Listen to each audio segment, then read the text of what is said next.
আজকে কোর্টে তো অপর্ণা কর্মকার ঘুষ মার্ডার কেসে আজকে আয়ু একজন একুশকে আদালতে প্রেরণ করেছে 5 days পুলিশ রিমান্ড চেয়ে আসামি সত্যরঞ্জন ঘোষকে।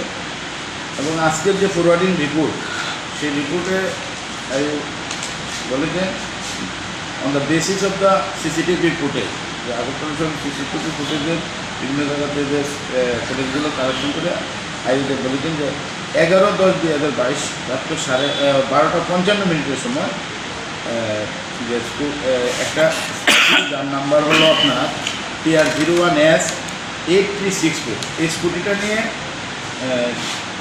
ভিকটিমের কাছে আসে তার স্কুটির ড্রাইভার, এবং সেখানে তাদের মধ্যে কথাবার্তা হয়েছে।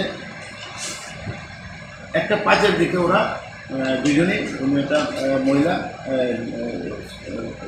তিনজন রাইডার হিসেবে হসপিটাল হচ্ছে এবং প্রান্তিক ক্লাবের দিকে চলে গেছে, এবং সেখান থেকে ঘুরে আবার 2টার সময় 2টোর সময় ওই পিউতে আসে, এবং সেখানে আপনার on the basis of the CCTV footage at around 2:30 AM on 11/10/2022 the unknown man fled on foot from the PU by pushing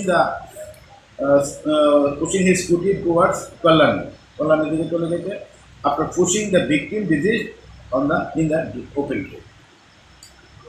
এগুলো আজকে এবং আয়ু আজকে 5 দিনের পুলিশ রিমান্ড চেয়ে আদালতে প্রেরণ করেছে। আমরা প্রসিকিউশনের পক্ষ থেকে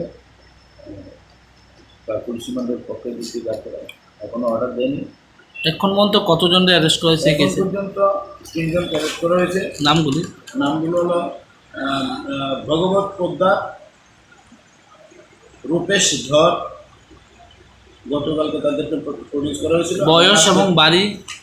ভগবত Poddar 37 years old, Shibnagar NAB college quarter campus.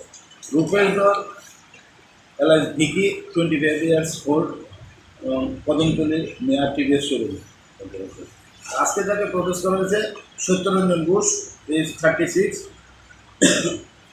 Lembucherra Debendra Chandra Para PS লেখক। তো তাদের কাছে কেমন কিছু মানে গতকালকে চেয়ে পাঠানো হয়েছিল এবং আজকে তাদের কাইও আদালতে প্রডিউস করেছে।